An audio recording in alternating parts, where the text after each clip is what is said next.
Assalamualaikum warahmatullahi wabarakatuh. Alhamdulillahirabbil alamin wassalatu wassalamu ala asyrafil anbiya'i wal mursalin sayyidina Muhammad wa ala alihi washabbihi ma'in.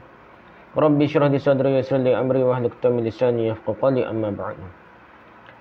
Kita sambung kitab baru lama dah baca tu mula berti lama kita iaitu koleksi hadis-hadis hukum. Jilid 1 dah. Oleh Tengku Muhammad Hasbi As-Siddiqi. Kita ada 4 siri dah sebelum ni kita masuk siri ke-25 dah. Siri ke-25. Masalah ke-29. Masalah ke-29. Dalam bab besar ke apa masalah tu. Jadi bab besar dia bab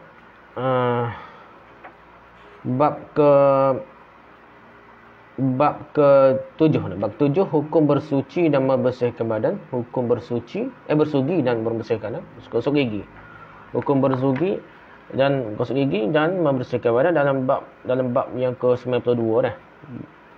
Bab masalah ke-92. Bab besar dia bab 7. Masalah ke-92.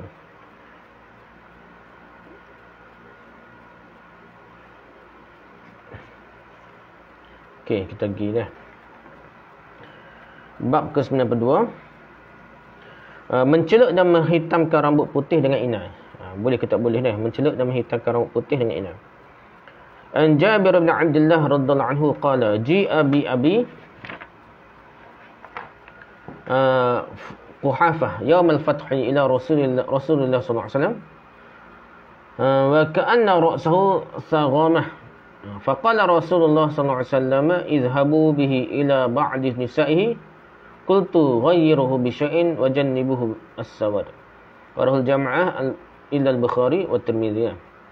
Dari Jabir bin Abdullah radhiyallahu anhu berkata pada hari penaklukan kota Mekah dihadapkan Abu Quhafah. Siapa dia Abu Quhafah ni? Ayah pada Abu Bakar lah, Abu Quhafah. Kepada Rasul yang pada masa itu telah berupa kapas kepalanya, maksud putih sepu dah. Rambut ayah Abu Bakar ni, Abu Quhafah ni habis hubal penuh. Melihat keadaan kepala rambut Abu Quhafah yang telah sedemikian rupa, Rasulullah SAW bersabda, pulangkanlah dia terlebih dahulu kepada salah seorang isterinya supaya dirubah warna rambutnya, tetapi janganlah dihitamkan. Jangan dihitamkan. Hadirat jemaah, saya dari Al-Bukhari dan At-Tirmizi. Rujuk Muntaqa di 121 ni. Itu hadis yang ke-171 dah.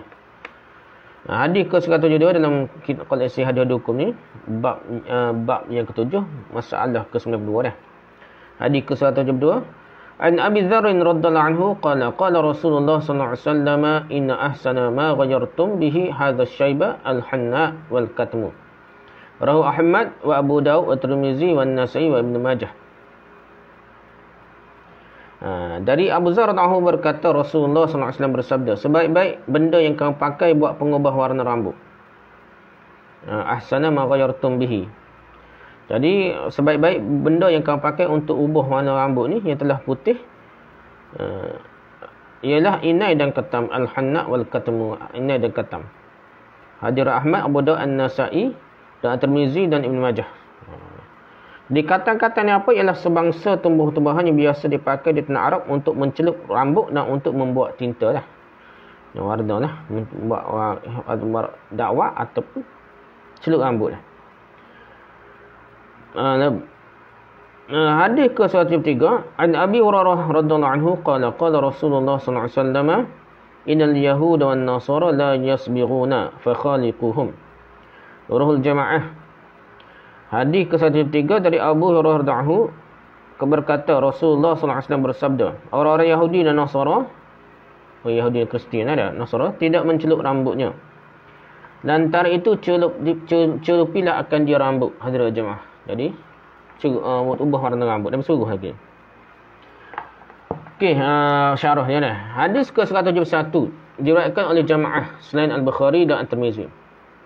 Hadis ini menganjurkan pada umat mencelup rambutnya, ubah warna rambutnya yang telah putih dengan sesuatu yang dapat menghilangkan putihnya, asal jangan dihitamkan saja dah. Dihitamkan tak boleh lah mengikut hadis ni. Hadis ke-102 diakui sahihnya oleh Tirmizi. Hadis ini menyatakan bahawa sebagus pencelup itu ialah inai dan katam. Hadis ke-173 menyatakan Bahawa hikmah disuruh mencelup rambut ialah supaya membezakan diri, supaya berbeza dengan kaum Yahudi dan Nasrani. Pada masa itu, yang tidak mencelup rambutnya. Jadi nak suruh beza, kena celup rambut, kena warnakan rambut dengan warna selain warna, dengan warna lah, biar berwarna. Jangan tak suruh, nak suruh beza dengan Yahudi. Tu ada perbahasan lah, sehingga di India tu ada tempat yang Sikh kuat, pakai serbai kuat. Ulama Islam tu pakai serbai pakai pil saja. Sebab Sikh kuat pakai serbai pun dia, tak lebang. Gitulah ceritanya. Jadi kadang-kadang hukum tu berbeza lah. Sini ni sebab apa Nabi suruh berbeza dengan orang Yahudi dan Nasrani. Janganlah celup rambut warna merah ke apa nak serupa jenis orang Iraq. Ni serupa orang Iraq putih ni. Orang artis-artis. Jadi benda tu telah berbeza dengan maksud Nabi suruh celup rambut untuk berbeza ni. Yang kedua, kata Imam Nawawi, para ulama bermuafakat menetapkan bahawa mencelup rambut yang menghitamkan satu perbuatan yang tidak baik. Pendapat yang benar ini pendapat yang mengharamkan mencelup rambut yang menghitamkan. Imam Nawawi kata ni haram celup rambut warna hitam. Di antara ulama yang menegaskan keharamannya ialah Al-Mawardi dalam kitab Al-Hawi. Fatwa Al-Hawi Imam Mawardi lah. Beliau tidak membolehkan kita mencelup rambut dengan menghitamkannya terkecuali untuk kepentingan berperang sahaja. Itu mazhab Syafi'i, cerita ni Imam Nawawi dah. Dalil katam ila hadis 71 ini. Kata Al-Ghazali dalam Ihya dan Al-Baghawi dalam Tahzibi, mencelup rambut dengan warna yang menghitamkan itu makruh tanzih, kurang baik saja, bukan haram. Imam Ghazali dan Imam Baghawi dia kata tak haram, makruh saja dah. Kata Ishaq bin Rahawih, boleh kaum wanita menghitamkan rambutnya untuk kepentingan suaminya? Boleh saja dah. Kalau perempuan tidak masalah. Untuk suaminya, tak boleh nampak tua sangat. Kata Imam Nawawi, memacari kuku-kuku jari, warna dia, mewarnakan kuku jari tangan dan kaki, jadi berinai lah. Berinai kaki, kuku jari tangan dan kaki sangat disukai bagi wanita yang telah bersuami. Tetapi diharamkan atas lelaki terkecuali untuk ubat. Dia ada kata haram ni. Ni ada ustaz mana di situ. Dia kata sunat pun dah. Sebenarnya perempuan wanita je boleh ni dah. Lelaki ni dia jadi haram pula pakai inai dah. Warna-warni itu untuk perempuan saja. Mazhab kami Syafi'i memujikan pencelupan rambut dengan ubat pencelup yang kuning atau merah. Haram dengan pencelup yang hitam. Jadi warna merah, kuning tak apa. Warna hitam haram mengikut mazhab Syafi'i lah. Kata Al-Hafiz Ibn Hajar Asqalani dalam Fathul Bari lah. Segolongan ulama-ulama salaf membolehkan mencelup rambut dengan pencelup hitam. Ni kalau sego dalil banyak sebenarnya. Tak tahu kenapa ulama dalam mazhab Syafi'i tak bawa dia. Sebenarnya dalam segi dalil ramai ulama salaf bukan sekadar kata boleh, memang mereka celup warna rambut mereka dengan hitam. Di antara yang membolehkan itu ialah Sa'id bin Abi Waqqas, sahabat Nabi besar ni. Uqbah bin Amir, Al-Hasan dan Al-Husain. Hasan Husain cucu Nabi pun celup rambut warna hitam dan Jarir dan lain-lain. Pendapat inilah dipilih oleh Ibn Abi Asim. Kata Ibn Jauzi, segolongan jamaah sahabat dan tabi'in mencelup rambutnya. Ahmad bin Hanbal ketika melihat orang-orang yang mencelup rambut berkata, aku melihat orang-orang yang telah menghidupkan sunnah di mati korang. Jadi sunnah pula celup warnakan rambut ni. Cuma khilaf ni warna hitam boleh tak boleh. Nak kata haram ni pajah, sebab itu Imam Ghazali kata makruhnya. Tak siapa haram ni. Pajah nak haram kan sebabnya ramai juga sahabat. Cucu Nabi pun buat dah. Menurut kami setinggi-tinggi hukum tentang mencelup rambut dengan menghitamkannya sekadar makruh saja tidaklah disukai. Kerana mencelup rambut dengan cerapan warna hitam mungkin bererti mengelabui mata orang sehingga orang-orang menyangka masih muda. Ni masalah kalau siapa kau tipu orang dah. Kalau tak tertipu. Gitulah maksudnya tidaklah siapa kau haram lah. Nak siapa haram berat dah. Adapun menguningkan atau memerahkan rambut lah, janggut ke rambut, maka adalah untuk membaikkan pemandangan dengan cara tidak menyamar-nyamarkan itu lah. Tak tertipu lah. Dari segi inilah dimakruhkan kita mencerak rambut dengan cerapan warna hitam. Warnakan rambut dengan warna hitam lah. Pentahqiq kami condong kepada pendapat Ibn Abi Asim. Perselisihan pendapat salaf dalam hal ini memberi kesimpulan bahawa suruhan mewarnakan rambut tu bukan lil wujub, bukanlah untuk kewajipan. Dan larangan mencelup bukanlah lil tahrim, untuk keharaman. Larangan itu bukan mesti haram lalunya. Ada larangan makruh. Atau larangan untuk sebab tertentu, tak ada larangan lain. Hadis lain waktu lah. Abu Quhafah, ayah Abu Bakar, Nabi lagi mesti ada sebab tertentu lah. Hikmahnya itu ada dua. Pertama untuk membersihkan rambut. Kedua untuk membezakan Yahudi dan Nasara dengan mukmin. Kalau warna rambut jadi bersih. Dan selagi matlamatnya untuk berbeza dengan Yahudi dan Nasara. Habislah masalah ke-92 tentang mewarnakan rambut dengan warna hitam lah. Warna lah. Mewarnakan rambut tu warna hitam pun ada perbahasan lah. Kesimpulannya makruh lah pada terik pun ataupun harus lah. Yang keduanya masalah warna itu lebih tak apalah molek. Yang pentingnya berbeza dengan Yahudi Nasara lah. Matlamat kita kalau pakai warna berinai ke berwarna lain, mewarnakan rambut ni untuk berbeza dengan Yahudi Nasara, sebab orang Kristian Yahudi tak warnakan rambut. Okey, masalah ke-93. Memelihara rambut, memuliakan rambut dan mengguntingnya. Membuntingkan rambut, ini memangkas gunting rambut lah. Masalah ke-93 dah. Hadis ke-174. Hadis ke-174. An Aisyah radhiyallahu anha qalat kana sya'run Nabi sallallahu alaihi wasallam fawqa al-wafrati dun al-jummah. Rawahu Abu Daud. Rawahu jamaahna. Apa ni? Rawahu Imam Ahmad wa Abu Daud wa Tirmizi wa Ibn Majah. Hadis ke-174 dari Aisyah radhiyallahu anha berkata rambut Nabi sallallahu alaihi wasallam panjangnya hingga cuping telinganya dah. Kena telinga dah. Tidak sampai ke pundaknya dah, ke bahu dia dah. Hadis Ahmad, Abu Daud, Tirmizi dan Ibn Majah. Tidak panjang berdoa lah dah. Hadis apalah rujuk muttaqa manal al-autar al-majmu' syarmazah al-mughni Ibnu Qudamah nah. Itu hadis 174. Hadis 175 pula an Abi Hurairah radhiyallahu anhu qala qala an-nabiy sallallahu alaihi wasallam man kana lahu sya'run falyukrimhu, rawahu Abu Daud. Hadis ke-175 dari Abu Hurairah berkata Nabi sallallahu alaihi wasallam bersabda, barang siapa mempunyai rambut hendaklah ia memuliakannya, memuliakan rambut dah. Maksudnya comel rambut dah. Falyukrimhu, memuliakan rambut ni. Cantikkan dia dah. Sama ada panjang pun dengan cara cantik, pendek pun dengan cara yang semak cantik dah. Okey, lepas tu hadis ke-176 pula. An Abi Qatadah radhiyallahu anhu qala kanat li jummatun dakhmatun fasa'altu an-nabiy sallallahu alaihi wasallam fa amarni an uhsina ilaiha wa an atarajjala kulla yawmin, rawahu an-Nasa'i. Hadis ke-176 dari Abu Qatadah radhiyallahu anhu berkata aku seorang yang punya rambut yang panjang sampai ke pundak, sampai bahu kan mana. Kerana itu aku bertanya kepada Nabi sallallahu alaihi wasallam tentang hal rambutku. Maka Nabi menyuruh aku memeliharanya dengan baik dan menyisirnya tiap-tiap hari. Hadis An-Nasa'i. Jadi hadis. Jadi sininya nak panjang tak ada masalah. Tapi kena jaga. Kalau jangan panjang tak jaga. Kena sisir dengan pelihara dengan baiklah. Okey, syarah dia dah. Pertama, hadis ke-174 kata Tirmizi darjatnya sahih. Kata tak sampai ke pundak, pandainya lepas telinga lah. Cuping telinga dah. Hadis ni menyatakan tentang kebagusan rambut tumbuh di kepala seperti panjangnya rambut Nabi, yakni hingga ke cuping telinga. Tidak panjang sangat, tidak pendek sangat, panjang dah juga dah. Hadis ke-175 pula tentang suruh jaga rambut lah. Al-Munziri yang merasa sanad-sanad hadis Abu Daud ini tidak menerangkan cacatnya. Tegasnya dapat jadikan hujah jugalah hadis ni supaya kita muliakan rambut, jaga molek rambut lah. Jangan kita tak jaga rambut. Yang seterusnya hadis ke-176 kata pengarang Aunul Ma'bud Syarah Sunan Abi Daud, perawi hadis ini, perawi ke hadis 176 ni,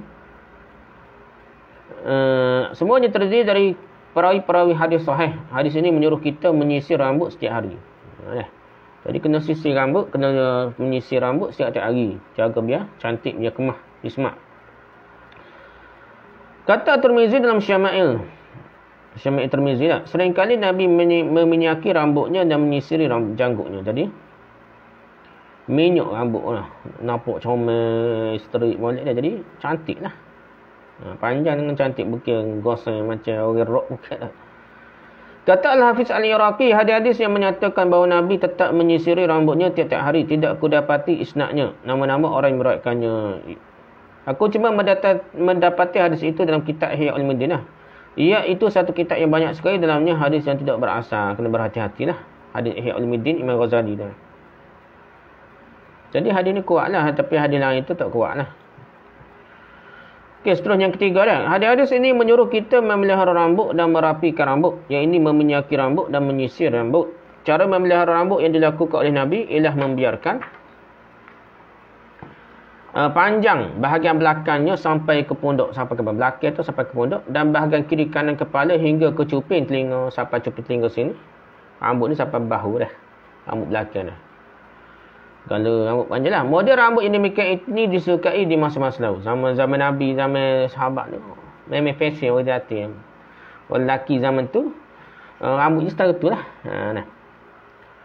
Menurut hemat kita, urusan ini adalah urusan dunia semata-mata. Kerana itu, kita para umat boleh meniru, meneladaninya, tiru cara Nabi, cara sahabat tu.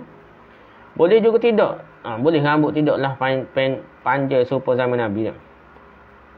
Dan hal ini, jika kita melihara rambut, ialah meminyaki dan menyisirkannya. Janganlah dibiarkan kusut masai. Matlamat utama dia. Jangan kusut masai. Rambut tu biar semak.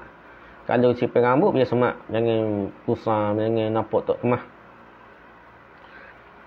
Tidaklah melambakan menyerupai wanita lah. Rambut panjang tidak menyerupai wanita mengikut hadis-hadis ni lah. Boleh. Cuma tengok urus lah. Kalau urus dalam masyarakat setempat tu. Kalau rambut tu dikira serupa dengan wanita, kira tak boleh juga lah. Tapi secara umumnya rambut panjang ni kita tak boleh kata menyerupai wanita.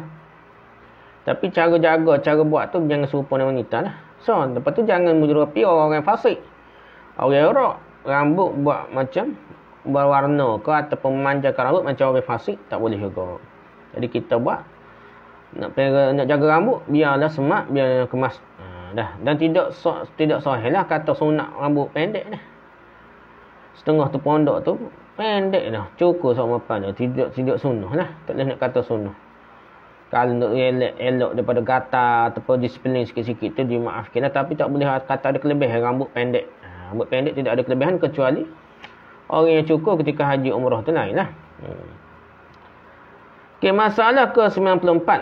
Ali bin Umar radhiyallahu anhu qala naha Rasulullah sallallahu alaihi wasallam 'anil qaza'.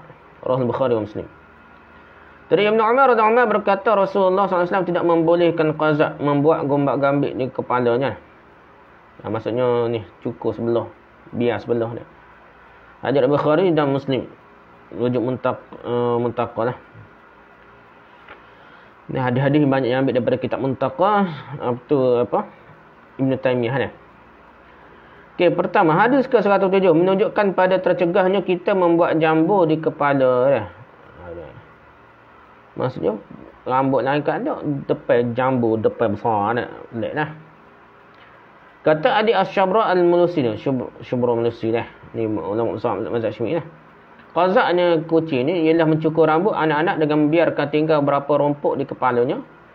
Tidak dicukuri untuk menjadi gombak atau kucing qazak ni. Jadi ada nampak jambu sikit. Alah itu cukur lah. Macam sik sik rambut panjang belakang. Dia maksudnya pelik. Ada setapak top pun ada besar ni. Lepas tak lah itu cukur dah. Kata Nawawi, para ulama' menetapkan bahawa qazak itu makruh. Qazak ni lebih terik daripada rambut hitam. Tak apalah dia kata makruh lah. Kata Al-Ghazali mencukur rambut seluruh kepala boleh saja kalau dimasukkan bersih kepala. Dan boleh membiarkan rambut panjang di kepala asal mahu merapikannya. Boleh berlaku lah. Cuma tak boleh lah qazak tu. Cukur sebahagian tepak dan nampak pelik lah. Maksudnya syuhrah ada benda nak nunjuk, ada benda pelik lah. Kata Imam Ahmad boleh memotong rambut dengan gunting menurut sunnah adalah dengan memendekkannya. Boleh. Pendek rambut pun boleh Imam Ahmad kata dah. Dia penting kemas. Jadi sunnah sini lebih pada sunnah kemah. Bukan sunnah panjang ke pendek. Kata Ibnu Qudamah, tidak ada perselisihan pendapat riwayat tentang kemakruhan perempuan mencukuri rambutnya terkecuali kerana terpaksa. Dia perempuan ni, lelaki cukur rambut tak apa. Tapi jangan tinggal sebagai cukup habis. Ataupun panjang pun tak apa dah. Tapi perempuan makruh cukur rambut. Tidak haram ni kok makruh ni. Pendek tak ada ayat makruh ni. Kecuali kerana terpaksa, kalau siapa kau ada menyakit kepala cukur, tak ada masalah lah. Poin kedua dah. Sebagian orang mengharamkan kita memotong rambut model sekarang kerana terkeliru memahami hadis ini. Ada setengah tu pendek, tepi sikit, kira qazak lah. Tidak lah ni. Dia kata ada orang haram. Dia kira boje dah. Dia kira haram. Ada setengah tu guru pondok ustaz ni. Walaupun mereka yang mengharamkan itu mengaku bertaklid pada Imam Nawawi. Dah. An-Nawawi hanya menegaskan bahawa seluruh ulama hanya memakruhkan qazak dengan makruh tanzih. Bukan makruh tahrim, makruh tanzih saja. Tak sampai haram pun Imam Nawawi dah. Boji cara kita ni tak pendek sini ni ke qazak dah. Dan qazak tu nampak pelik. Untuk menjelaskan masalah ini ditegaskan qazak yang dimakruhkan itu ialah membuat gombak, buat nampak pelik. Boji nampak lah. Hak lain tu nampak cukup so je timbul nak pelik nah. Yang tumpuk di muka, di belakang atau di samping nampak setepak je. Hak lain cukup. Sini tepak kau nampak pelik lah. Itu baru qazak yang dimakruhkan lah.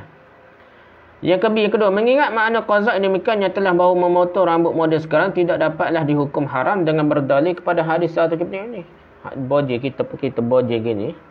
Dah. Boji yalah nipis sikit lah. Tidaklah siapa cukur. Terus pelik. Tak nampak pelik pun dah. Tak boleh lah kata makruh atau haram. Jauh lah sekali lah. Ni bahaya tok guru setengah-tengah tok guru pondok haram terus lah. Jadi ya. Masalah dia kata molek pula dah. Cukur habis kepala. Sepanjang tahun pelik kan. Yang ketiga, kalau dipahamkan sabda Nabi cukur semua atau biarkan semua secara harfiah, tentulah memotong rambut secara sekarang berarti tidak mencukur semuanya dan tidaklah membiarkan semuanya. Maksud Nabi ni ada yang sambung lagi hadis tu, cukur semua atau biarkan semua. Maksud jangan nampak topuk nah, pelik. Depan saja kau. Nah. Tengah saja kau, belakang saja kau nampak pelik lah. Itulah baru cukur sebahagian. Maksudnya cukur lepas tu nampak topuk. So, jadi kalau cukur belakang tak nampak lah pelik gitu ni. Menurut pengertian kami bahawa memotong rambut model kini sebenarnya ialah membuang hujung rambut yang turun. Nabi sendiri juga menggunting rambutnya bila telah panjang hingga ke pundaknya, ke bahu atau ke bahunya lah. Tuntutan Nabi dalam masalah ini kami pandang sebagai petunjuk lil irsyad, bukan sebagai kewajipan lil wujub. Nak pergi hadis pun kena tengok syarah ulama lah. Ada Nabi arah tidak masuk wajib lalu tapi lil irsyad. Dah. Ada sunnah ataupun arahan Nabi tu sebagai lil irsyad, sebagai adab petunjuk supaya lebih cantik. Bukan menunjukkan wajib, terutama dalam bahal muamalah kehidupan harian lah. Dan bukan sebagai pengerahan lil nabdab. Bukan nadab pun sunat pun tidak lah. Dah. Sebagai petunjuk saja, bukanlah kata adab ni ada berapa peringkat. Tidak adabnya adab sebelum ilmu enggak. Soalan adab tu wajib dan ketidak. Ada adab yang wajib, ada yang sunat, ada yang lil irsyad saja lebih baik. Maksud Nabi dengan cukurkan semua jangan mengombakkan, jangan nampak topuk situ rambut. Bukan jangan mengambil pinggirnya ni. Ambil. Hak lain cukur tepi. Lepas tu nampak topuk. Tengah ke atas ke tepi ni. Demikian yang harus kita fahamkan setelah yang hadis yang mencukur semuanya dihubungkan dengan hadis 177 ini. Okay, hadis ke bab yang masalah ke-95 dah, masalah ke-95.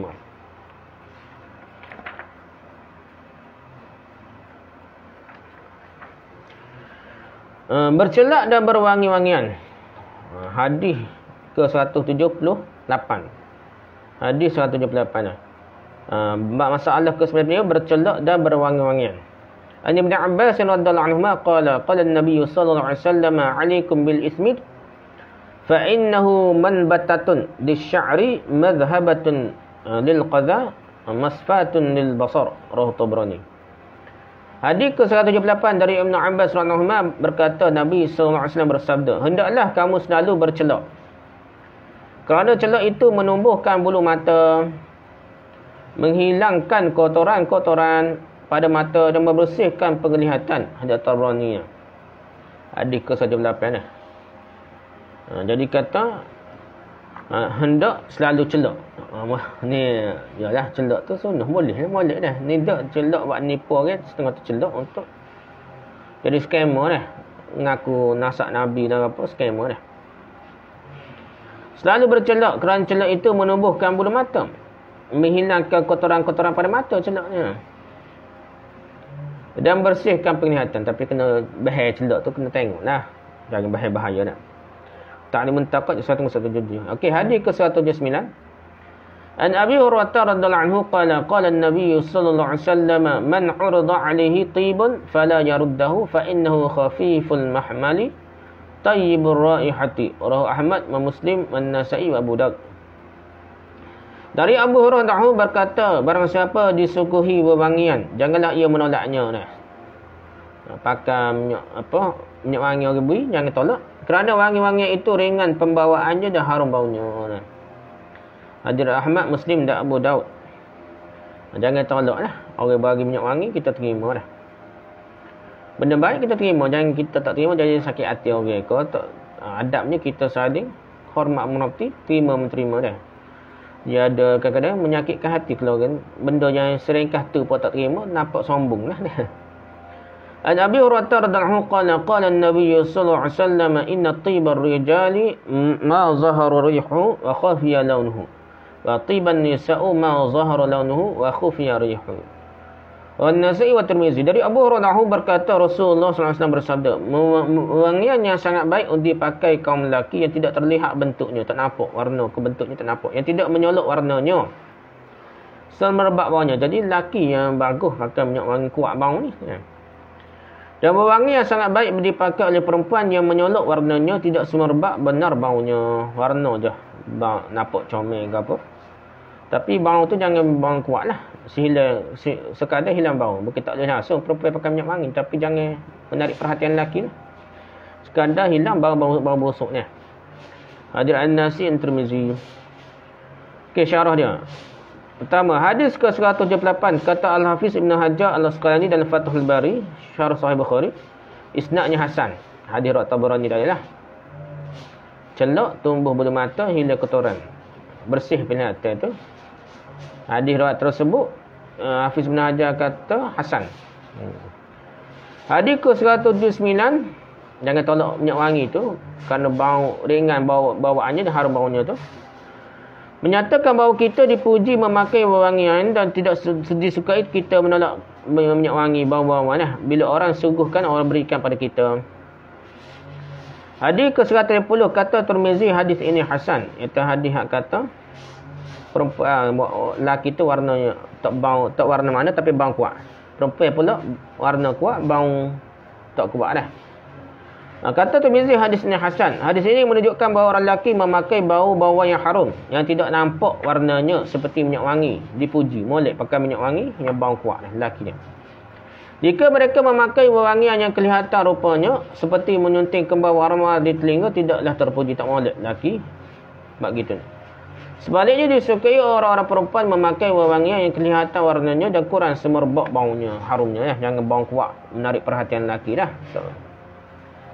Yang kedua, tak ada perselisihan faham antara para ulama dalam masalah ini. Seluruh ulama berpendapat supaya orang-orang lelaki berwangi-wangian untuk isteri-isterinya, sebagaimana dituntut orang-orang perempuan berwangi-wangian untuk suaminya. Kata Ibn Abbas, saya suka berhias indah dan berwangi-wangian untuk isteriku, sebagaimana saya suka mereka berhias indah, berdandar rapi, berwangi-wangian untuk diriku. Yang pentingnya siapa? Untuk suami isteri lah, jangan untuk orang lain lah. Ini masalah zaman moden ni, kerja. Perempuan kerja kadang wangi di luar rumah, di rumah busuk bangga dah. Tak baik tu, ngaruk dah. Haram dah. Ni wangi depan lelaki dah, haram. Semua ulama menyukai kaum wanita berbau wangi di rumah tangganya, di hadapan suaminya, tu poinnya. Dan tidak menyukai mereka berwangian bila berjalan di luar rumah. Ni makan gula nak kerja baru wangi. Ni benda karut lah. Sebab apa? Ia boleh kita nak alih fitnah lah, untuk menak fitnah dengan tidak mewangikan kuat sangat orang perempuan ni. Poin ketiga, diperintahkan kepada orang perempuan supaya tidak memakai yang harum semerbak yang menarik perhatian dan memikat hati. Bila keluar dari rumah, pergi ke tempat-tempat umum, makan gula atau apa, jangan wangi-wangian lah. Tak baik. Tetapi bila di rumah maka dibolehkan, bahkan sangat-sangat baik mereka berwangian sesukanya. Kalau wanita keluar berwangian yang haram semerbak menuju ke tempat-tempat umum tidak dibolehkan. Nabi telah menamai perempuan yang berlaku sebegitu wanita tuna susila. Tak ada adab tu melampau lah. Penzina ke apa ni. Kita memperoleh kesan dari kegemaran Nabi memakai celak dan berwangian. Bahawa Nabi sangat memperhatikan dan sangat melihara kesihatan mata dan kesegeraan perasaan. Dengan memakai wangiannya itu. Benda ni akan timbul aura positif lah. Semangat jiwa, psikologi dia. Kalau bau wangi, kalau celuk mata ke apa, sihat mata, sihat tubuh badan. Sebenarnya wangian yang harum semerbak disukai oleh para malaikat juga dan roh-rohnya suci. Sebagaimana bau yang busuk dan tengik disukai oleh syaitan dan roh-roh jahat.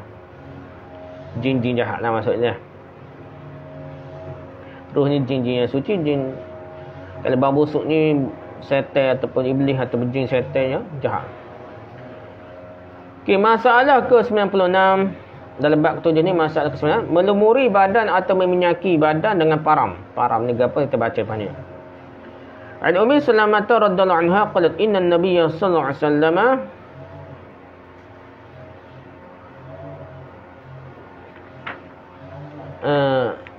kana idza tala bada'a bi auratihi fatallaha bin nurati wa sa'ira jasadihi ahluhu.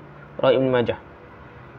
Dari Ummu Salamah radhiyallahu anha menerangkan bahasanya Nabi sallallahu alaihi wasallam apabila membaluri badannya dengan suatu param, beliau memulai dengan menggosok sendiri bahagian auratnya. Setelah itu barulah digosok seluruh badannya oleh ahlinya isterinya. Hadis Ibn Majah. Apa paramnya? Jadi macam sabun ke tidak? Gosok macam beruh ke apa ni? Param ni macam sabun lah kita kata. Nah. Hadis ini 181 lah. Hadis riwayat Ibn Majah. Jadi mandi dengan isteri, molek mandi dengan isteri, lepas tu sabung menyabung ni molek lah. Hadis ke-181 menurut penetapan Ibn Katsir sanad hadis ni baik. Ini kata-kata dicari. Hadis ni menyatakan bahawa Nabi SAW sering melumuri badannya dengan param. Dia param ni lepas tu mudah suci lah dah. Ulama hadis berpendapat dan tidak ada perselisihan bahawa berparam amat biasa dilakukan oleh Nabi. Param ni macam sabun ataupun yang sabun yang boleh konyoh. Dah. Kata pengarang Majmu'uz Zawaid, orang yang mula-mula melumuri badannya dengan param ialah Sulaiman bin Abi Daud AS. Yang ketiga, menggosok badan dengan param untuk kebaikan kulit badan umpamanya adalah salah satu usaha menjaga kesihatan. Jadi kita disuruh melakukannya. Produk-produk yang betul-betul lah, jangan bahaya kimia pula dah. Molek kita untuk suci badan lah. Matlamatnya untuk suci badan. Boleh daki-daki ke apa dah. Macam sabun dan seumpama sabun lah. Nabi SAW menggosok badannya ialah untuk menghilangkan bulu-bulu yang tidak perlu, untuk menyegarkan anggota badan. So bersih jildah kita tengok. Muntaqah Naul Athar Majmu'uz Zawaid. Sekat tu dulu. Wallahu a'lam. Setakat tu lah. Wallahu a'lam. Subhanakallahumma bihamdika. Subhanakum dika. Syada illa anta astaghfiruka wa atubu ilaik. Assalamualaikum warahmatullahi wabarakatuh.